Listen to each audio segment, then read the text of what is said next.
सेठ जी को पता लगा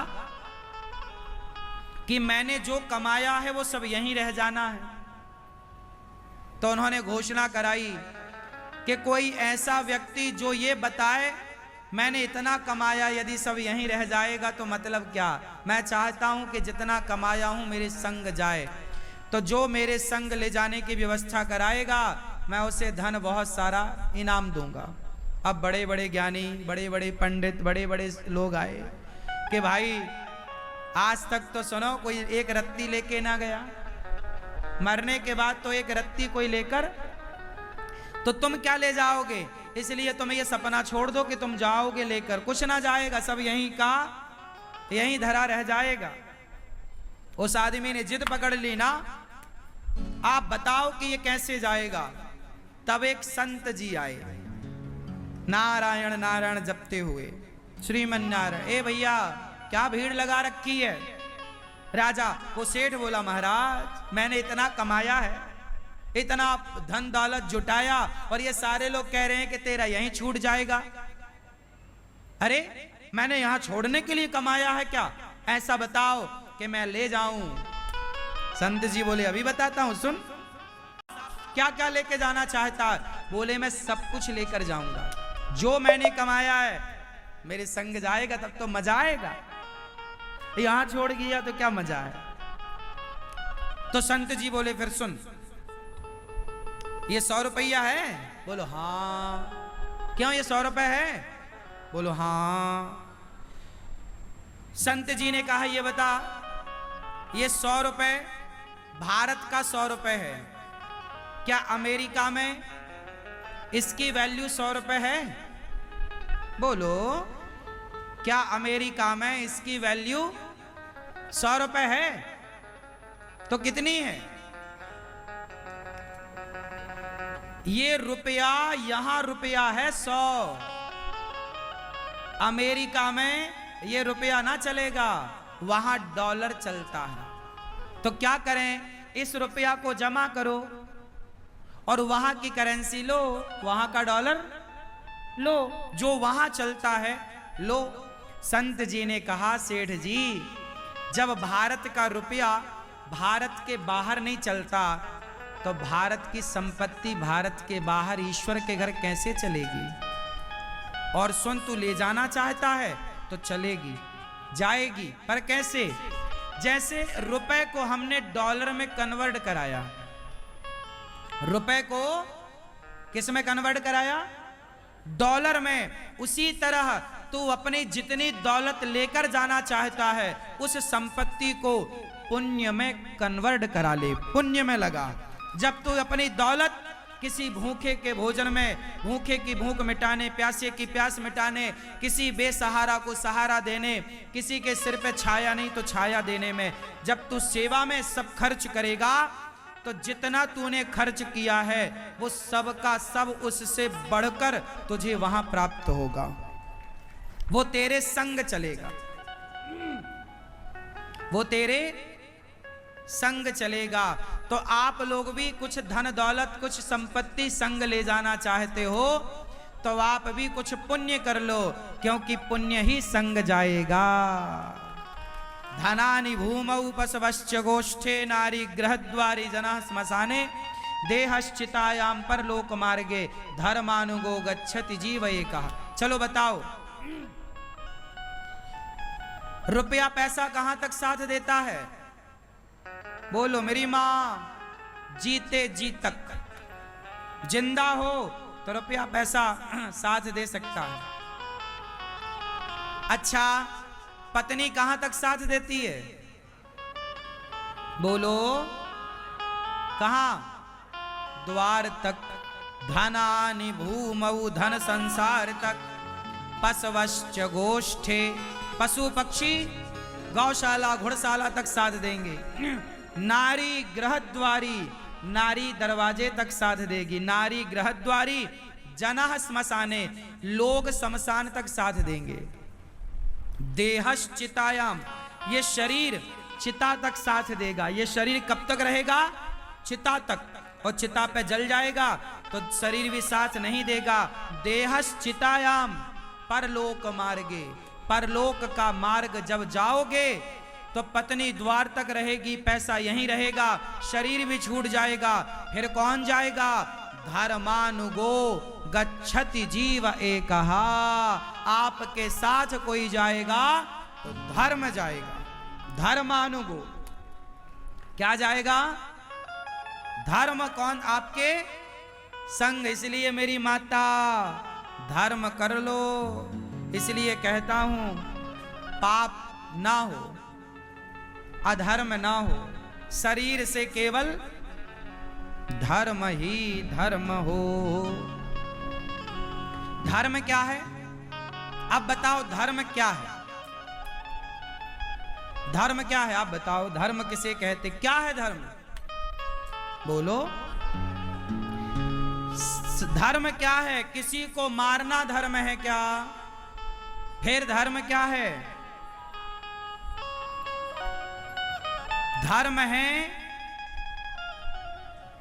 दूसरों के पीड़ा को, दूसरों के दर्द को आप कम कर रहे हैं, वही धर्म है। आप किसी को दुख दे रहे हैं, वो धर्म।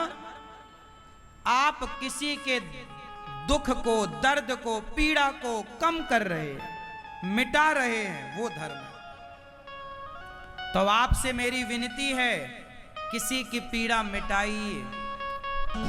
क्या पीड़ा मिटाना है? इसलिए ये दास अनिरुद्ध केवल कहकर नहीं, आप सभी को करके बताने का प्रयास है कि जब आपको करके बताया जाएगा तो वो ज्यादा प्रभाव पड़ेगा, कह के बताने से प्रभाव नहीं पड़ता। इसलिए आप अपने बच्चों को गौरी गोपाल आश्रम जरूर लाओ और एक बार गौरी गोपाल आश्रम को विजिट करो, मतलब घूमो। यहाँ आप में से कितने लोगों ने गौरी गोपाल आश्रम का समूचा दर्शन किया है? प्रत्येक कोने कोने में जाकर गए हो? आप लोग जाओ, गौरी गोपाल आश्रम भ्रमण करो। सामने वाला जो आश्रम है वहां जाना, वृद्ध माताएं रहती हैं। यहां भी वृद्ध माताएं रहती हैं, यहां भी वृद्ध माएं हैं, सामने वृद्ध माएं हैं। आप सवेरे आओ, यहां सवेरे संतों की भीड़ मिलती है आपको। जानते हो वो भीड़ काहे के लिए होती है? यहां सभी संत आते हैं, यहां गौरी गोपाल अन्न क्षेत्र बंटता है, सबको अन्न दान किया जाता है, सबको पेट भर भोजन कराया जाता है। वाह! जब आपकी रोटियां संत खाएंगे तो वो संत खाकर आपको क्या देंगे? आपके पास देने को रोटी है, आप रोटी दीजिए। संत के पास पुण्य है, वो जाप करेगा मंत्र का और वो पुण्य पा करके आपकी ओर कि भाई तुम ये पुण्य ले लो। इसलिए शास्त्रों ने कहा है कि दानम दुर्गति नाशनम। सुनो, मैंने बहुत पहले एक चिड़िया की कथा सुनी, कहो तो सुनाओ। सुनाओ, सुनो। एक चिड़िया थी और उस चिड़िया का परिवार था। उसका एक अपना चिड़ा भी था, मतलब उसका पति। चिड़िया चिड़ा के साथ रहा करती थी। एक घोंसला था जंगल में, घनघोर जंगल था, कोई आता जाता नहीं। एक सुंदर सा घोंसला बनाया चिड़िया ने और अपने परिवार के साथ, अपने पति, चिड़िया, बच्चों के, उसके छोटे छोटे बच्चे घोंसले में आनंद से रहते। एक दिन ना जाने कहां से वहां एक शिकारी पहुंच गया, बहेलिया। बड़ा दुष्ट था, निर्दयी था वो बहेलिया। पूरे जंगल में वो ढूंढा, उसे कोई पक्षी ना मिला बहेलिया को। एक पेड़ की छांव में जाकर बैठा, लेकिन वो बहेलिया ना रास्ता भटक गया था। बहेलिया भी जंगल में रास्ता भटक गया और संयोग देखिए कि भटकते भटकते वो उसी पेड़ के नीचे जाकर बैठा जिस पेड़ पर चिड़िया का घोंसला था। जब वो वहां बैठा तो वो भूख भूख चिल्ला रहा था, भूख लगी है, मैं मर जाऊंगा।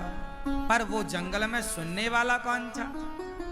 उसे एक भी पक्षी ना मिला, क्योंकि वो मांसाहारी था, पक्षी मारता, पका के खाता, पर मिला ही नहीं। तो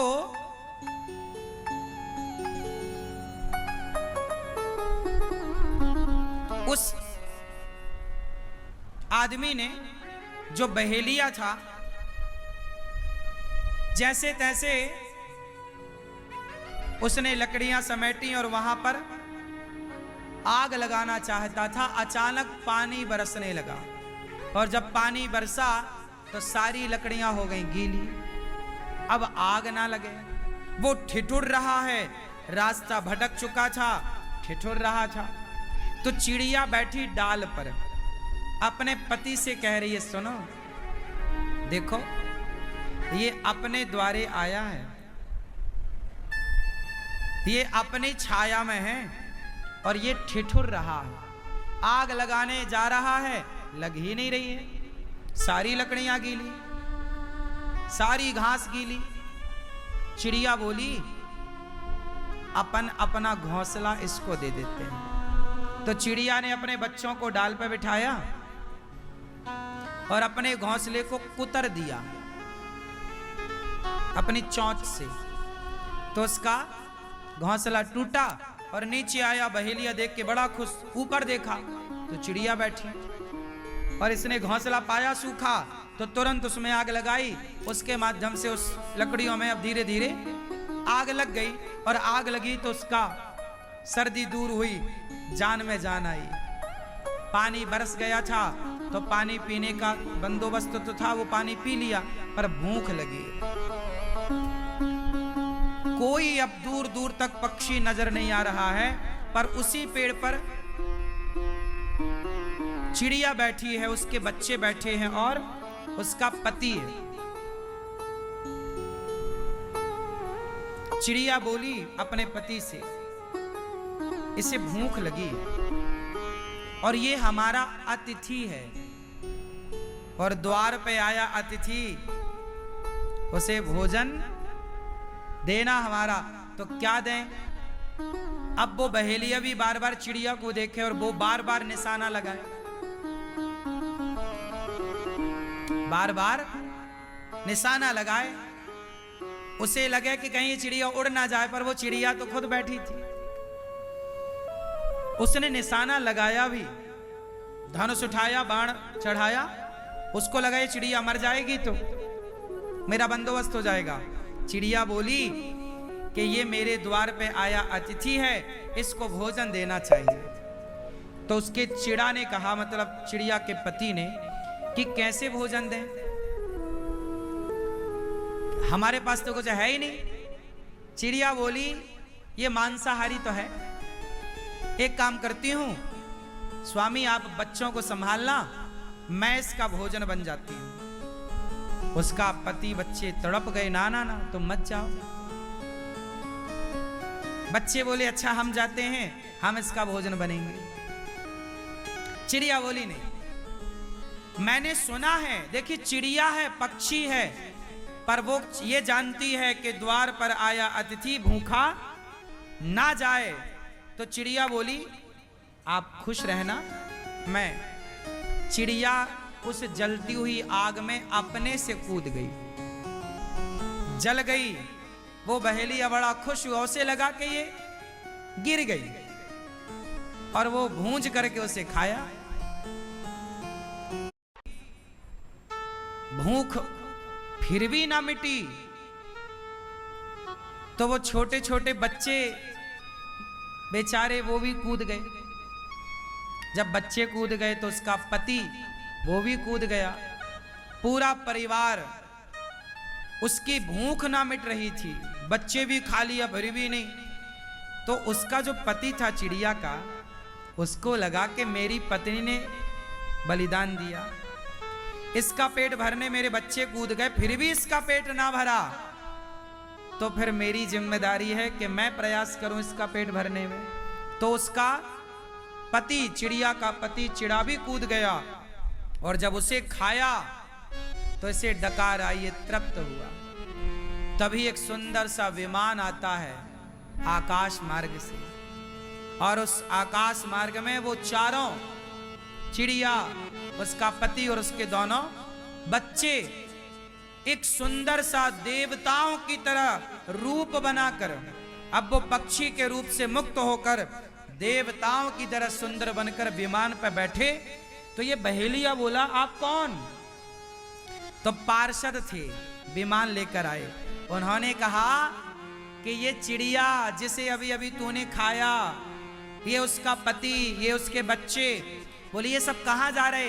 बोले ये सब वैकुंठ जा रहे हैं। क्यों? बोले इन्होंने पक्षी होकर भी द्वार पे आए, अतिथि की सेवा की। जब ये किसी का पेट भरते हैं, तुम पापी हो, तुम तो पापी हो, तुमने हत्या करके जीवों को खाते थे, तो तुम पापी हो, पर भले पापी हो। पर चिड़िया ने तो अपना धर्म निभाया, उसका धर्म है, मेरा धर्म है कि मेरे द्वार पे जो आएगा भोजन कराऊंगा। अब वो पापी है कि पुण्यात्मा, ये भगवान जाने। मेरा तो धर्म है भोजन कराना। तो इन्होंने जब अतिथि का धर्म पूरा किया, गृहस्थ खा, तो देखो बिना जप तप के ये आज भगवान के धाम को दिव्य शरीर पाकर जा रहे हैं। इसका अर्थ ये पुराणों की चर्चा है। इसका मतलब ये हुआ कि आप किसी को भोजन कराते हैं तो उस भोजन कराने से वो व्यक्ति खुश हो ना हो खाकर, पर भगवान जरूर प्रसन्न होंगे, उसकी तृप्ति